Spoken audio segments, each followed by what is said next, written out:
That what a man looks like? Self-improvement is masturbation. Now self-destruction. The manosphere is dying, and I know why. Tyler Durden's words give us insight into the tragic worldview of the Greeks. Greatness requires destruction. A hero cannot achieve greatness which rivals the gods without also destroying himself. Achilles chose glory and honor over a long life as a wealthy king. He chose glory and honor over women, wealth, even over securing his own royal bloodline. Hercules was granted godhood after his death, but he died in agony, throwing himself into his own funeral pyre after being unknowingly poisoned by his wife. And it is no different when we look to historical figures. Alexander the Great's life was cut short, and after his death, his first wife killed his second. Subsequently, she and her son were themselves imprisoned and killed. Alexander's empire, built in just 10 years, fractured. When we think of these men, suddenly taking cold showers in the morning and doing deep breathing seems somewhat trivial, and this is why the manosphere is failing. Self-improvement, which once served the purpose of inspiring young men to greatness, has become distinctly unheroic, and thus it has lost the hearts of young men. Manosphere gurus promote the pursuit of wealth, women, a long and satiated life of consumption, the very things which Achilles, Hercules, and Alexander forfeited for greatness. The aim of self-improvement has become the pursuit of an end state of peace and material satisfaction. In this way, it has taken on a religious flavor. The end state, heaven, is the attainment of wealth, women, and a kind of self-actualization and inner peace. And in order to reach this paradise, one must ritualistically practice asceticism in the form of cold showers, hitting the gym, waking up at 4 a.m. to go on a run, and so on. Let's take the example of nofap. It was originally invented for attracting women and achieving a heightened state of vitality, but now it is turned into a pseudo-religious ascetic practice in which the practitioner engages in a never-ending struggle to dominate his instincts and maintain a state of moral perfection in his abstinence. In this way, self-improvement has come to resemble Christianity, in which the aim is a state of moral and sometimes ascetic perfection rewarded by an eternity of peace in heaven, or the similar liberal notion of trying to achieve a state of moral perfection through action and proclamation, which will in turn bring about a utopian society of peace and harmony. Heroism is completely counter to these notions. The hero does have a goal, but not a static one. His goal is the greatness achieved in the heroic act itself, in the expenditure of built-up energy, in one great achievement which justifies a lifetime of struggle and suffering. Hercules embarked on his labors to redeem himself after killing his family in a fit of madness. Only his acts of heroism and self-overcoming could redeem his sin and justify such a tragedy. The hero's primary aim is to increase the power of his body and spirit, to increase his vitality in preparation for acts of greatness, for conquest, plundering, defeating monsters, and besting enemies. Women, wealth, and happiness, which he may gain as a consequence of his greatness, is secondary. How, Da Ying? We won again! This is good. But what is best in life? The open steppe, fleet horse, falcons at your wrist, and the wind in your hair. Wrong! Conan, what is best in life? To crush your enemies, see them driven before you, and to hear the lamentation of their women. That is good. That is good. In reaction to the hedonism of modernity, the self-improvement sphere has embraced asceticism. You can see this in the recent wave of gym bros and their "I don't need friends, I'm just gonna grind it out in my dark basement" attitude, which is completely counter to the carefree and optimistic energy of Ziz with his dancing and party lifestyle. Self-improvement wasn't originally about self-care. It was not about asceticism, abstinence, and the conquest of the instincts, or hedonism, aimlessly pursuing pleasure. It was about vitalism, the pursuit of a state of heightened being, of heightened vitality. And this was the original purpose of practices like nofap. Self-improvement as a philosophy was worth something only insofar as it was about self-overcoming, which requires self-destruction. To become what you could be, you must destroy what you are. Heroism is about constant striving towards excellence at the expense of your well-being, at the expense of self-care, at the expense of comfort and superficial happiness. And that should be the essence of self-improvement, to posit goals so lofty and daring that you are either made great in their accomplishment or destroyed in their attempt. And to do this again and again and again until you are transformed. Then one day you will wake up and no longer recognize yourself, for what you once were was destroyed in the service of what you have become. In Twilight of the Idols, Nietzsche puts the essence of the tragic, heroic worldview of the ancient Greeks best. Quote, "The saying of yes to life, including even its most strange and most terrible problems, the will to life, rejoicing over its own inexhaustibleness in the sacrifice of its highest types. This is what I called Dionysian. This is what I divined as the bridge leading to the psychology of the tragic poet. Not in order to escape from terror and pity, not to purify oneself of a dangerous passion by discharging it with vehemence, but to be far beyond terror and pity, and to be the eternal lust of becoming itself, that lust which also involves the lust of destruction." In all young men is the desire to contend with the world, to strike at the heart of things, to tear through the illusions of civilization and encounter something which is real and visceral. And this has always been achieved through initiation rituals. Scholars have reconstructed an ancient Indo-European initiation ritual in which young men would be exiled from the tribe and sent into the wilderness with nothing but wolf skins. Similar practices are common in the animal kingdom. Young wolves and lions will venture out on their own, often after being forced out of their pack or pride, to wander the wilderness and claim their own territory. Still today, many families hold the practice of evicting their children when they turn 18, or when they graduate college, but we no longer throw them out into the wilderness to pillage our neighbors. As we became more civilized, naturally, our initiation rituals did as well. But your fathers still had the Boy Scouts. What do we have? Call of Duty and Discord. When I was a child, as I drifted off to sleep, I would fantasize about fictional worlds. Often I would imagine that I was in a pre-civilized world, on a planet of endless wilderness, living in a hunter-gatherer tribe. Together, we would hunt, we would have wars, we would run like wolves under the starry sky. As I got older and encountered media like The Walking Dead, I began to fantasize about post-apocalyptic worlds in which civilization had been wiped away, and only the most real and essential things remained. The struggle to survive, the raw will to power, brotherhood, nature, family, war.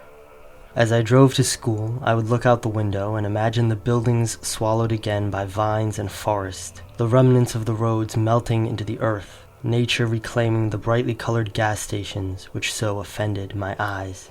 And so, in Fight Club, when Tyler Durden spoke of a New York City swallowed again by nature, it struck close to home. In the world I see, you're stalking out through the damn canyon forest around the ruins of Rockefeller Center. You'll wear leather clothes that will last you the rest of your life. You'll climb the wrist-thick cuts of vines that wrap the Sears Tower. And when you look down, you'll see tiny figures pounding corn, laying strips of venison in the empty carpool lane of some abandoned superhighway. In Fight Club, what attracted me to the world of The Walking Dead was made explicit. The desire to tear through the falsity of civilization and to encounter the real through violence, to find brotherhood and purpose again in a plastic world. The path of young men, like all great heroes, is into the wilderness, not in civilization. It is only through the wilderness, through what is rugged and wild, through what is bestial, through all those things upon which civilization is built, and all those things which civilization suppresses and conceals. It is only through acquaintance and intimacy with those that the young man finds his place within civilization. But in modernity, we have no outlet to wrestle with nature, within or without. Yet we crave these things. We act them out in our fantasies. In FPS games, we go to war and kill. In Battle Royale, we hunt as a band of brothers, locked in the struggle for survival. Through the consumption of media, we seek to encounter what is visceral, real, and raw, yet it does not fulfill us. We consume and consume, but our cravings are not satiated. Again and again, the young man's desire to wrestle with the world, and thus come to know the true essence of both it and himself, is denied. And yet it is only when a man understands that he is a fundamentally violent creature, living in a fundamentally violent reality, that he truly knows himself, and can build himself up from that foundation, just as civilization is built upon barbarity and violence. In the Epic of Gilgamesh, Gilgamesh goes into the wilderness with his friend Enkidu, and they slay the monstrous guardian of the cedar forest, Humbaba. Then they cut down the cedars and bring them back to Uruk to build massive gates for the city. Gilgamesh's desire for glory brings him into the wilderness, where he encounters the bestial. And when he returns, he brings back something with him to enrich and strengthen civilization. This is the archetype which Carl Jung struck upon in his idea of shadow integration, and it applies both to the collective and the personal. Hercules enters upon his labors after killing his own family in a fit of madness, and thereby discovering the violence of his own nature. But through his labors, through wrestling with beasts and slaying monsters, he becomes a civilizing force and returns to civilization as its triumphant hero. The same archetype is played out with Jesus in the desert and the medieval ascetic monk in the wilderness.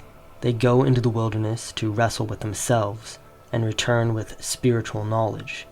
However, just contemplating the evil of which you are capable, as Jordan Peterson advocates, is not enough. Shadow work, as the Jungians call it, is not enough. You must encounter real danger and make yourself dangerous. There is no replacement for this. Nietzsche wrote, "Of all evil I deem you capable. Therefore I want good from you. Verily, I have often laughed at the weaklings who thought themselves good because they had no claws." Nietzsche believed that down the road of the meek lay doom, that the taming and denaturing effects of our civilization were catastrophic. He believed that our great task in modernity is to reanimalize ourselves, to become wild again, and thus become whole again. If all of modernity can be conceived of as a progression towards the ever more civilized, and thus towards the ever more decadent, it is now time for us to return to the wilderness, and, with what we find there, to revitalize civilization. And for Nietzsche, this wilderness was the Greeks. But how can this rewilding be achieved practically for the individual in modernity? Learning a fighting sport is a practical way to strengthen yourself both mentally and physically. In a fighting sport, you are practicing encountering danger and conflict. It's scary to risk being knocked out or choked out by an opponent.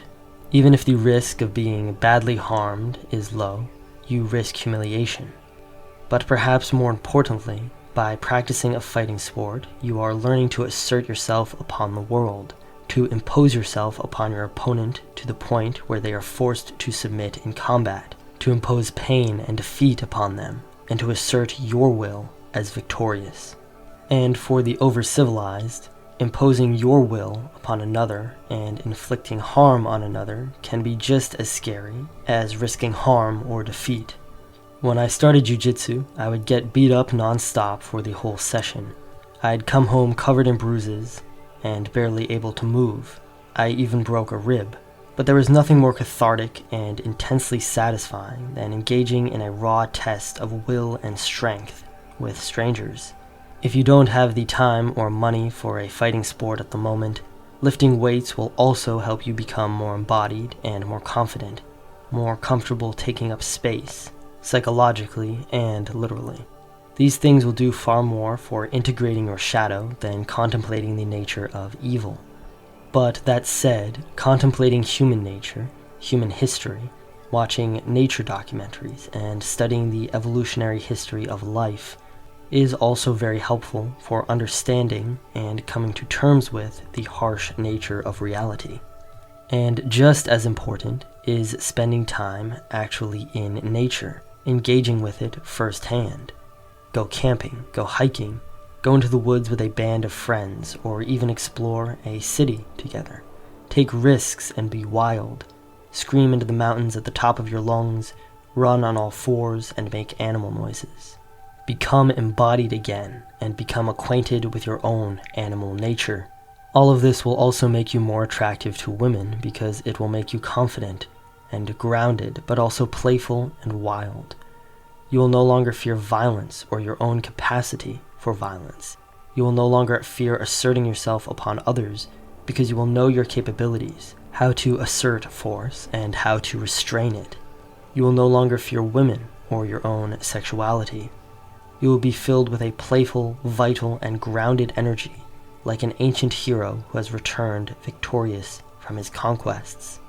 However, even with all this, something is still lacking. The individual journey is not enough. Men need brotherhood. The Boy Scouts of America recently announced that they will be changing their name to Scouting America to be more inclusive. As our historic institutions collapse and men seek out new outlets for brotherhood, the opportunity arises for new orders, new bands of brothers to be formed, not just on the internet, but in real life. Orders which can carry on the ancient, heroic initiation rituals and traditions seen all across European cultures. Brotherhoods which can work to establish a new culture and re-establish ancient traditions, which can strive to instill within themselves and the coming youth vitality, vigor, and a thirst for adventure and new frontiers. In recent years, the meme that fitness is far right has become popular in the mainstream left. If your son starts going to the gym, be careful, he might be exhibiting far right behavior. When I first heard this, I laughed it off as absurd, but I've come to realize that fitness does in fact have an implicit political meaning.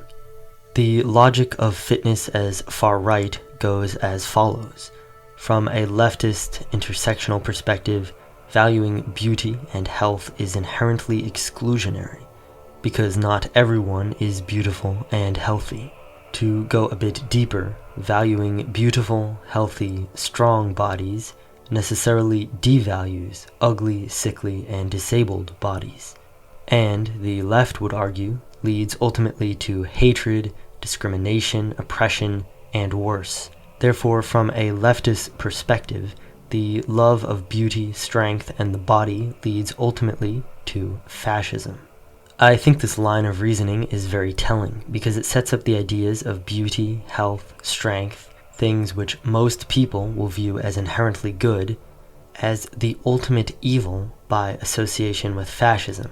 This in turn implies that ugliness, sickness, disability, etc. are moral goods.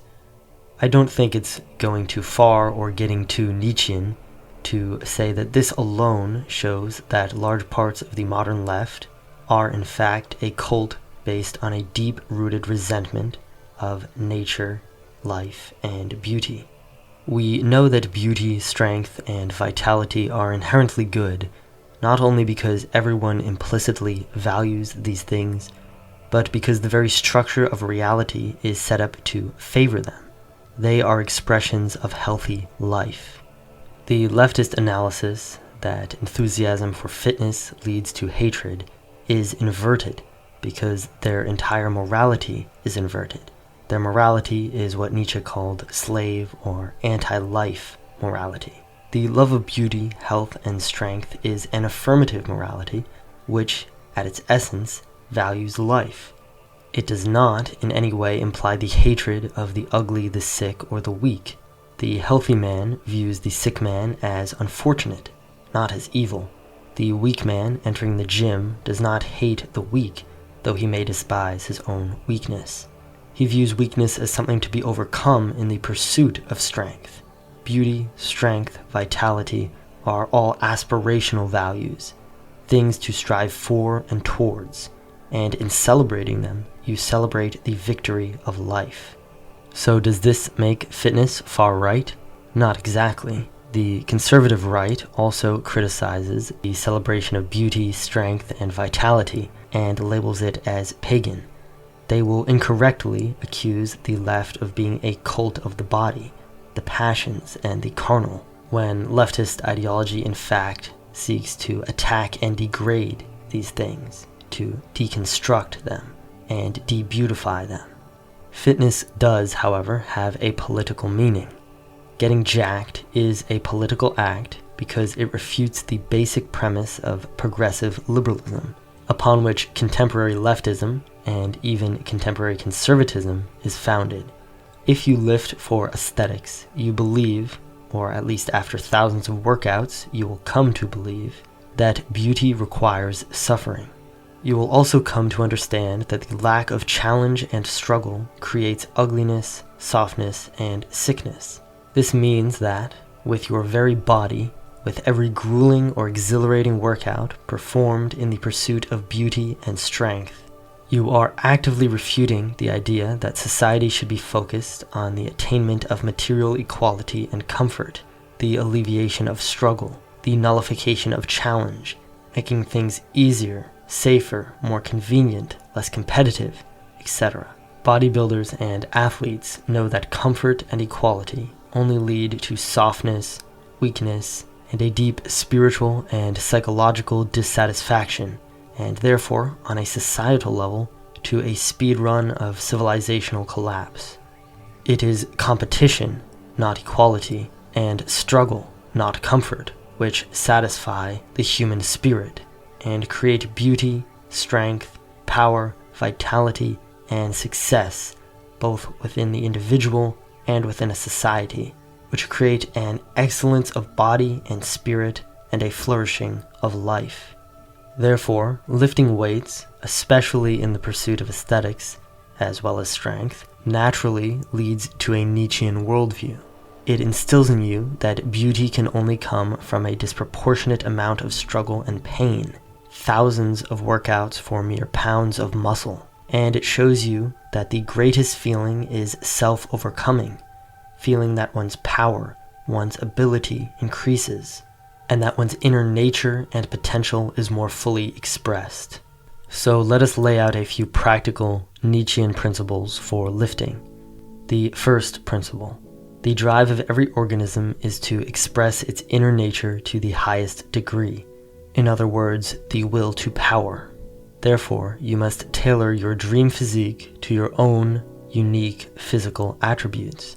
If you have a thin waist and relatively broad shoulders, then you might go for an Apollonian physique, in which the shoulders, chest, and back are most dominant, giving that classic V-taper look. This is the physique which I aspire towards. But if you have a more blocky torso and wide waist, you might instead aim for the Herculean physique, which is more limb dominant. Creating a dream physique and tailoring it to your unique biology gives you an image to visualize and strive towards. The second principle: transformation and self-overcoming requires challenge. You can only express the full potential of your inner nature by testing yourself against the world and others. As I'm sure you know, to increase in strength and muscle mass, you have to constantly be challenging yourself by adding reps or weight, however minute. Focus on controlling the weight on the negatives and letting the muscles stretch so that it feels like they are ripping apart. It's better to do 2 intense sets that leave your muscles trembling than 4 sets where you never push yourself. And the third principle: life is consumption and growth. growth requires consumption. You must feed your muscles, which, if you have a fast metabolism like me, means eating ungodly amounts of food. Here are some simple meals which I used to gain 30 pounds in about 2 years. And here are some great channels to watch for more in-depth advice about natural bodybuilding. But you don't need to just train for aesthetics. Train for strength if you like. Play a sport in the spirit of competition. Learn a fighting sport like jiu-jitsu, boxing, or Muay Thai, and thereby refute the idea that being meek is good. Jiu-jitsu is my go-to when I can. Your body is the soil from which your spirit and mind grow. Poor health leads to a clouded mind, while a deadly, vital body leads to a sharp and resilient mind. Your mindset, even your worldview and your core values, are expressed through how you treat your body. Training your body is one of the best ways to train your mind. When you lift, when you do sprints, when you do cold exposure, deep breathing, or meditation, you are training your mind and educating your spirit. The cult of the body is not nihilistic or hedonistic, as conservatives say, nor is it vengeful and cruel like the left says. The cult of the body is the cult of life, and it is the foundation of a healthy spirit and a sound mind. As Nietzsche wrote, culture begins in the body.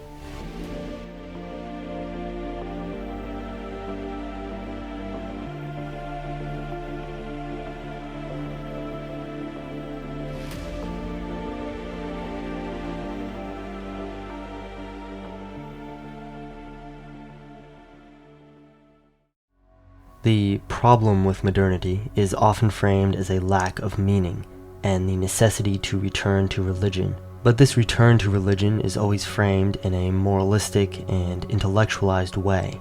If you simply say the right words, post "Christ is King" in the comment section of a video, go to church, maybe have a couple kids, then our society will be saved from the postmodern meaning crisis which was induced by that naughty little Nietzsche. But this clearly isn't the solution. It's merely a band-aid, and this is because the culture wars conservative crowd fundamentally misunderstand what religion is. Religion, in its most essential form, is the highest expression of the vital spirit and will of a people or civilization, of a biological organism. It is the highest and most spiritualized representation of the wildness and vitality of the barbarian, which I so often speak of on this channel. Therefore, we cannot return to religion through an empty, half-hearted, reconstructed faith. We cannot reason our way to a restoration of the Christian ethos of the 40s and 50s, just as Julian the Apostate could not force a revival of the sincere Dionysian spirit of Hellenic paganism through intellectualizing the gods with Platonism. Any sincere revival of what we call religion must come from the body and from the spirit. One will never find a Christian revival by attempting to reconstruct medieval Catholicism or Orthodoxy, by attempting to revert to the most pure, most based, most original forms of Christianity, by boldly declaring that the earth is flat and evolution is fake. Tradition is a second-order effect. If one admires medieval Christianity, they should seek to discover the spirit which animated it, not to reconstruct the scaffolding of customs and theology. Similarly, those who accuse pagan revivalists of not being traditional enough because they are not exactly reconstructing the rituals and beliefs of their ancestors miss the point entirely. As Nietzsche wrote in Twilight of the Idols, first one must convince the body. Culture, and in this case religion, begins in the body, in instinct, in the highest and most essential expression of a drive or will. Let's take marriage and fertility as examples. If we enforced traditional Christian marriage by law, would it skyrocket fertility rates in Western countries? Some believe so, but I think not. An institution is established to accommodate a drive or instinct within a specific historical context. Without the drive to reproduce, marriage would have no purpose, and so it has lost its purpose in a society which has no drive to fertility, and perhaps more importantly, no drive to or desire for legacy. Yet those who still have those drives reproduce regardless, because the drives, the instincts, come first, before the institution. The point of a religious institution, in my view, is to drive a will or instinct through specific channels. Initiation rituals direct the violent and wild instincts of the young man and transform him into a mature warrior. So how does one revive the authentic religious spirit within oneself? How does one direct one's instincts towards the higher, towards higher destinies? How do you imbue yourself and, in turn, your society with such vitality and religious fervor that you are capable of spending hundreds of years building a cathedral, perhaps even thousands of years journeying into space in search of habitable planets? Firstly, you must build the foundation by strengthening your instincts and imbuing yourself with vitality. Start with everything which I recommended in the previous episodes of this series: fixing your diet, lifting, learning a fighting sport, rewilding yourself. You should feel that you are overflowing with vitality, that you are a wild animal trapped in a cage. If you do not feel this under modern conditions, you are most likely in some way sedating yourself. Now, this feeling is not sustainable for long periods, at least not without going insane. Sometimes in modernity, one must be sedated, but you want to be able to at least access that Dionysian state, even if you cannot sustain it for prolonged periods. I believe this is what draws men to nofap. It is a shortcut to this feeling, though it alone is superficial and fleeting. Once you are filled with vitality, you need to give your instincts a voice. By immersing yourselves in the texts, the language, and the symbols of your religion, you will begin to give your instincts, or as Carl Jung would say, your unconscious, a voice again. Slowly, or perhaps even quite abruptly, these symbols will begin to spill over into your life, starting with your dreams. This happened to me when I first began reading Carl Jung. My dreams turned from bland to explosive, vivid visions filled with religious symbolism. And if you follow these symbols, these gods, they will direct you towards your fate. Many of the ideas for this channel came to me in my dreams, or even my waking hours, from the mouths of gods. And finally, it is okay to begin by LARPing. You may at first feel spiritually poor, clinging to ancient symbols, but that's okay. These symbols are expressions of something higher, of a spirit, a feeling, a desire, a will, which cannot be expressed in words. If you are a Christian, meditate on a particularly potent image of the dying Christ. If you are a pagan, meditate on statues or images of the gods. For me, it was the image of the beautiful, vital human form which again and again imbued me with religious fervor and drew me towards the spirit of the ancients. And to close, I would like to call for a Christian-pagan alliance. Many of you will have a visceral negative reaction to this, but hear me out.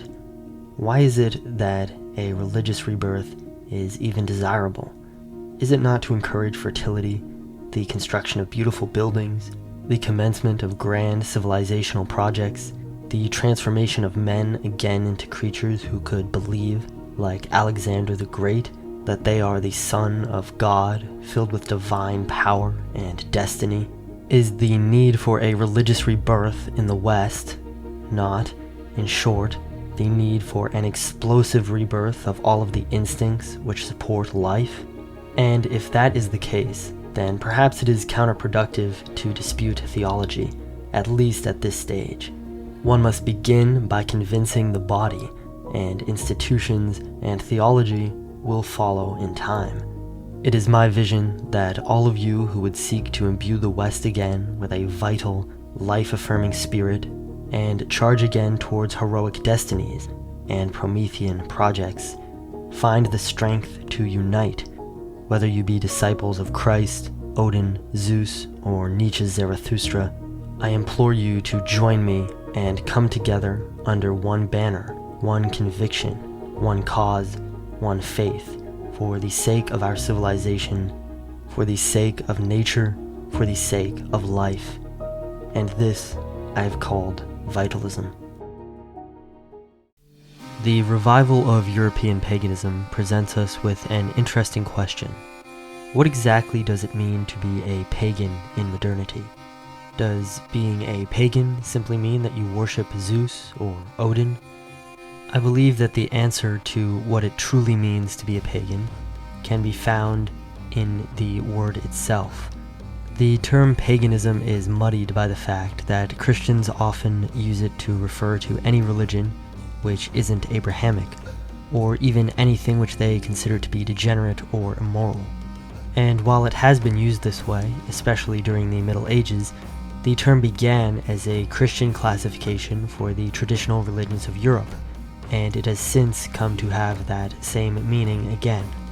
In Latin, paganus means rustic or rural, and was used as a pejorative by Christians to refer to those practicing the religions of the European countryside, similarly to how Christianity was a mocking term used by the Romans to refer to the Jews who followed the cult of Christ. Although pagan was first used in a dismissive sense, perhaps similarly to our use of hillbilly or redneck, I believe the term is actually quite fitting for describing the traditional religions of Europe. Pagan referred to the European countryside, to nature, and to the people and their ancestral traditions, in contrast to the metropolitan centers of Rome, which were run by a degenerate elite and filled with foreigners who practiced Christianity, which gave them a universalist moral identity. Therefore, the term paganism evokes the natural in contrast to the artificial, and therefore is quite fitting for describing the worldview and rituals native to Europe, and particularly their revival. Abrahamic monotheism, especially Christianity and its modern outgrowths such as liberalism, finds the basis for its worldview in morality, in the struggle between good and evil, in the moral soul and the good conscience. European paganism, in contrast, finds its basis in nature. The return of paganism, therefore, represents the return of the natural man, in contrast to the over-civilized, artificial man of the city, as well as the return of the natural and original beliefs of Europe, in contrast to the artificial ideologies and moral systems of modernity, which have strayed from nature. Nature can be a complicated word, but in this context, I use it to refer to the essence of biological life, that which animates things, and more generally, to the nature, the instinctual essence of that life, how it behaves and what it aims at, the nature of nature. Note the double meaning of the word. The essence of the pagan worldview, as I would describe it in broad strokes, is as follows. Reality is not moral on an essential level. Nature is immoral. Nature, like the gods, is violent and cruel while also being beautiful and abundant. Therefore, there can be no moral progress in history. Nature is cyclical, in constant flux and flow, and cannot be constrained by morality. Man can govern himself with virtue, but he can never alter the essentially violent and unconstrained essence of nature and of life. One can heighten and intensify this nature or weaken and constrict it, but one can never transform life into something tame or moral without destroying it. One can only change the degree of its intensity.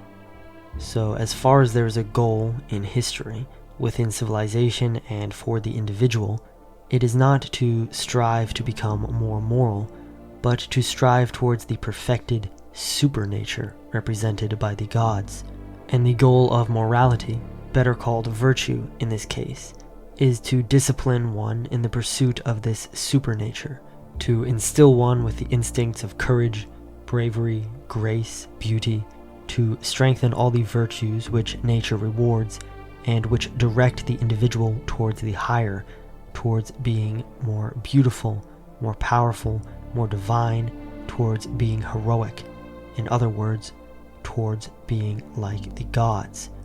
The purpose of pagan virtue is not to make the soul moral. Virtue is, for the character of an individual, what bodybuilding and training for sports or war is for the body.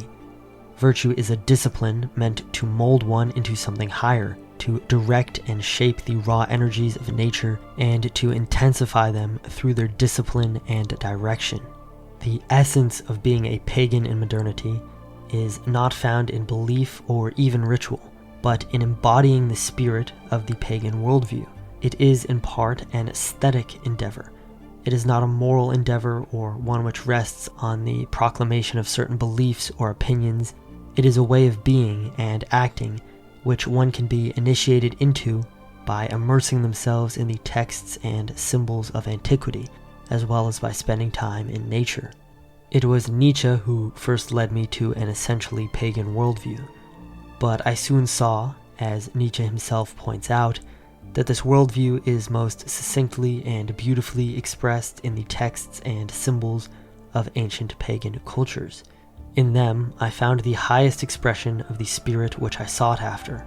I was drawn to all forms of European paganism, even the Christian paganism of Arthurian literature, in part due to my exposure to them in youth, but I was particularly drawn to the gods of my Roman ancestors. Those who wish to be pagan should investigate the gods of their ancestors, or those of closest approximation, and from there, engaging practically with pagan practices is quite easy. You can easily purchase a miniature statue or carving of many European gods online. I have one of Juno and Romulus and Remus. You can offer sacrifices of oil, incense, milk, and so on, just as your ancestors did, and you may be surprised at what you get in return. Or you can simply meditate on these ancient images and let them fill you with power. It's also fairly easy to engage with pagan rituals. You can celebrate Midsummer and Yule and dance the Maypole. I was lucky enough to grow up around these rituals, which are still celebrated. I think rituals are extremely important for imbuing our society again with a vital spirit. What kind of rituals do we practice? Contemplating the crucifixion of the innocents? Or do we go out into nature, dance, and revel in our wildness? This is why I advocate for even Christians to return to a pagan spirit and to practice the Christianity of Arthurian literature.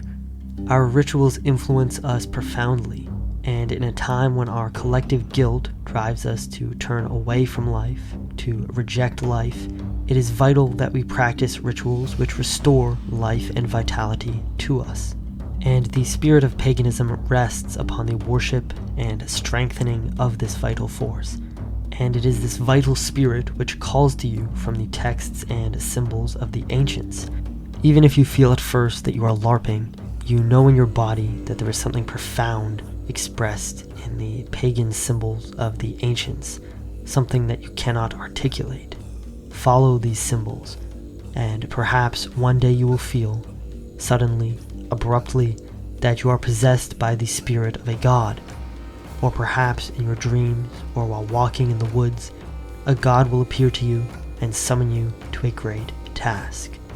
To open yourself up to ancient spirits, to reject the idea that you should be guilty for your own existence, or guilty for your own success, to aim uncompromisingly for the highest, and to let the vital spirit explode forth from your body like a god from another world.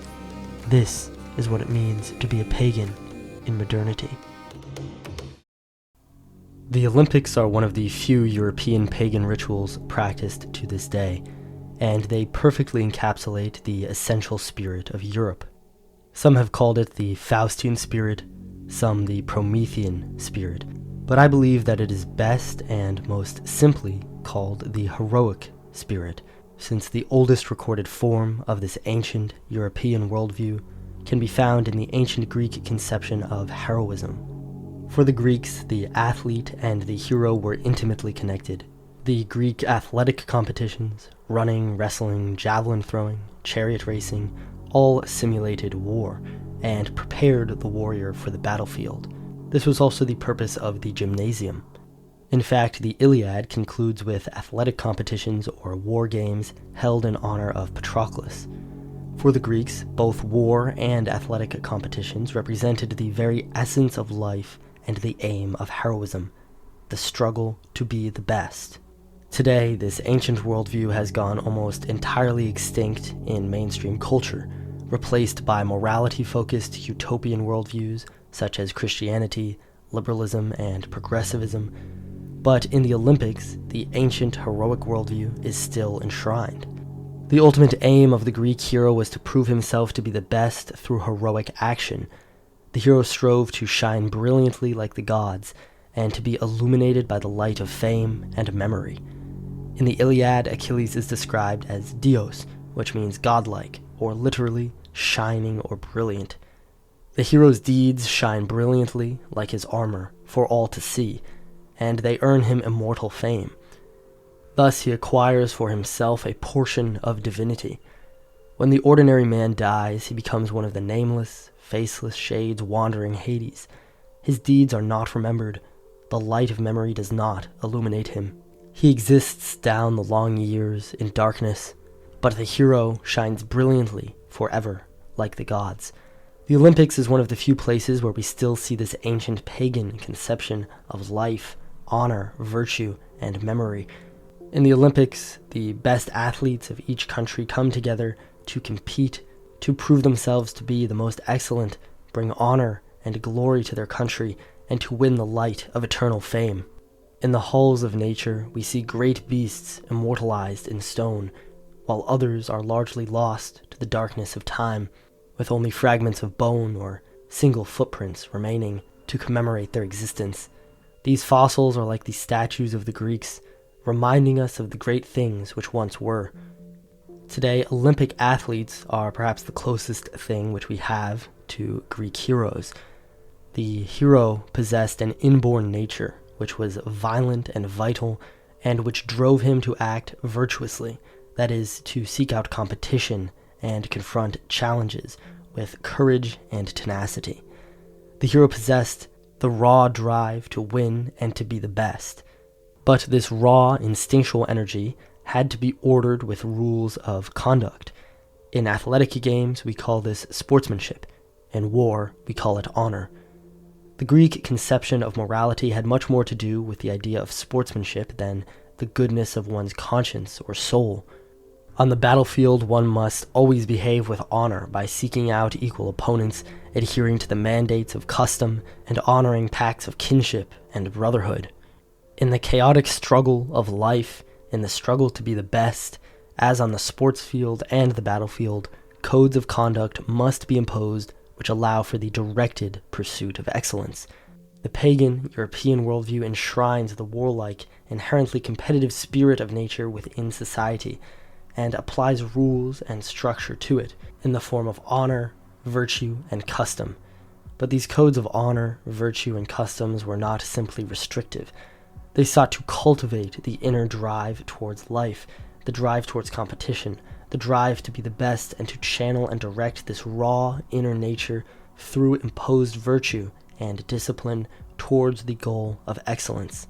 The raw talent of the athlete is nothing if not directed towards an explicit goal within the context of a sport, a tradition, through discipline and training.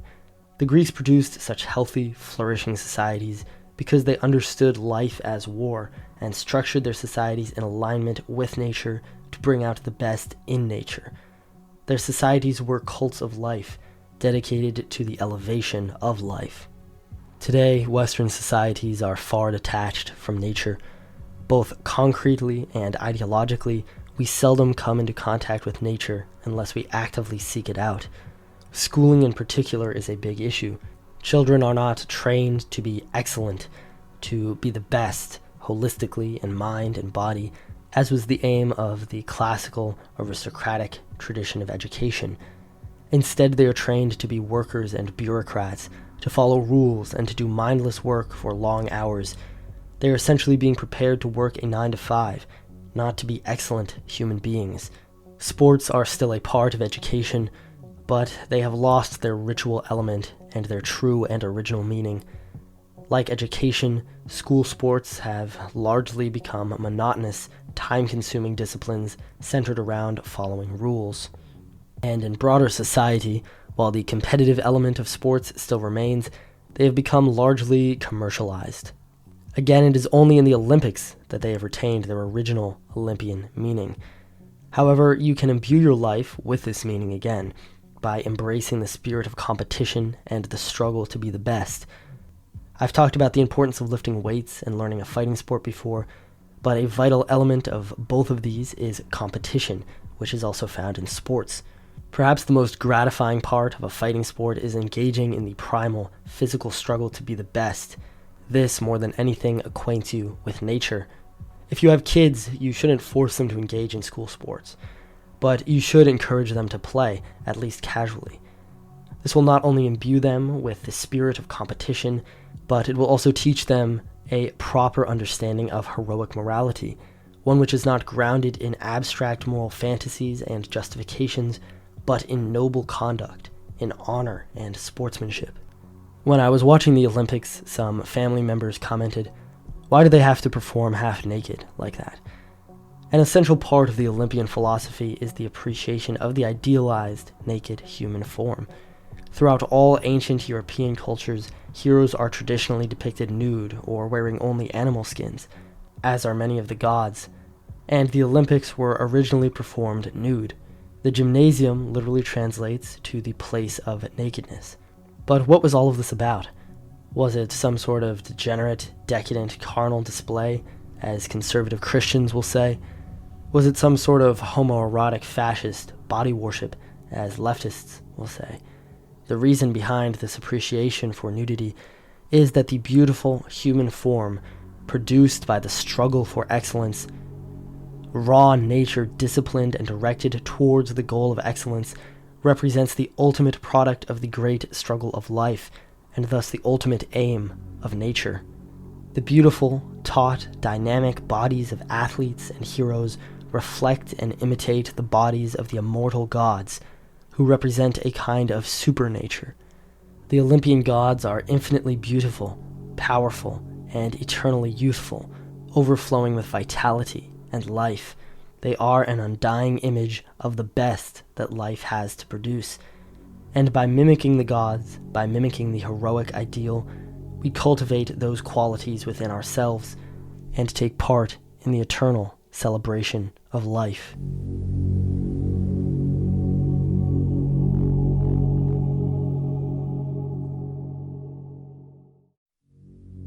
Nietzsche asserts that life, in a biological sense, is the will to power, and if we take him up on this claim, then life is necessarily always ascendant or descendant, either gaining power, gaining vitality, increasing in strength and potency, or losing power and becoming more sickly and feeble, aiming towards death.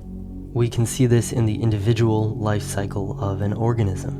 When an organism is young, it grows, it increases its power, it learns to dominate its environment, it reproduces, expands, conquers, and this increase in power, this growth of life, takes place on the very level of the cell. But eventually, that same organism begins to break down. It can no longer resist entropy. It begins to decline and grows old and feeble. It stops expanding and begins shrinking. Life is always waxing or waning, and it follows that an organism must always either be gaining or losing life, becoming more alive or closer to death, ascending or descending. Whatever this strange thing that we call life is, it comes in degrees of intensity, and as far as we know, has no limit to its upper potential. And now Nietzsche's idea of the Übermensch and the last man is revealed to us more fully. The Übermensch represents a more full expression of life and power, while the last man represents a decline of life and power. Thus, the Übermensch represents a type of progress, not towards a moral utopia or the taming and domestication of man, this type of progress is represented by the last man, but towards the fullest expression of nature. And what do we mean by nature? The same which we mean by life and by the will to power. Nature is the force within biological life, synonymous with life, synonymous with the Greek physis, which, as Costin Alamario demonstrates in his work, describes the living body, vegetative life, and one's inner nature, or vitality, as expressed most fully by heroes and athletes. This was the Greek conception of nature. And this nature, this vital force, is what we see shining forth from great men and heroes, whose lives, whose very being, represent an attempt at overcoming man. And it is this thing, nature, life, physis, which even scientists fail to quantify or define, which separates living things from inanimate ones, which separates life from death, and which drives life, again and again, in spite of time, death, and countless mass extinctions, towards increasingly complex and powerful forms. Now that we have come to an understanding of what nature truly is, what life truly is, we have refuted the liberal worldview and all related worldviews, which posit the taming of man, the moralization of the beast in man, as the ultimate good. When we see the true essence of nature and life, we see that what is good is all that brings an increase in vitality, which is a proxy for this thing which we call life. And this frame allows us to understand why Nietzsche says that cruelty, suffering, even death is sometimes necessary for life, for the improvement and heightening of life, and why he makes the bold claim that moral progress represents decline because it represents an attempt to tame man and thus remove all of his vital elements, an attempt to sterilize all of the violent and lustful instincts which are manifestations of man's will to power. Morality itself, then, whether Christian or liberal, can be understood as a sign of decline. But if we throw away all moralities which advocate for the taming of man, for the restraint and dilution of man's vitality, then what value system should we adopt? What prevents us from becoming unrestrained savages and turning civilization into the war of all against all? The answer is actually quite simple. The idea of nature, as I have described it, originated with the Greeks and was tied directly with the idea of heroism, as I outlined earlier. For the Greeks, nature was not a paradise from which we fell. Man began in a lowly state, without fire, without light, without reason, without beauty, until Prometheus gave man fire and the arts of civilization, the arts of the gods. For the Greeks, the gods represented a state of perfected nature, of pure, eternal, vital, undying youth, and terrible beauty and power. And the task of man was to strive towards that divinity, and to become godlike in that striving. And this was, for the Greeks, the purpose of civilization, to elevate man towards the higher and towards the gods. And their heroes, these higher men, these overmen who were born with an inner nature, a superhuman physis, which drove them towards glory, triumph, and even towards their own destruction, were the heralds of this higher state of being. The idea of nature, as first understood and named by the Greeks, implies the heroic worldview and the heroic moral system. Heroism is the beautification of nature, the beautification of the natural. In order to allow life to attain its fullest expression, it must be channeled through specific outlets. It must be disciplined. Comfort, laxity, and the lack of struggle and challenge leads to a weakening of life, even for the strongest nature. Excellence requires discipline and direction, just as the attainment of a muscular and beautiful physique requires a rigorous and directed workout routine. This is why the Greek hero was directly tied with the athlete. Both channeled their explosive animalistic inner nature through directed outlets to achieve a heightened state of being which touched the divinity of the gods themselves through their superhuman heroic and athletic feats. In the heroic view, then, life can be seen as a game in which we impose rules and codes of conduct for the purpose of beautifying the raw material of nature, the raw energies of life, and directing them towards the higher. As it is on the sports field, so it is on the battlefield, and so it is in the realm of morality.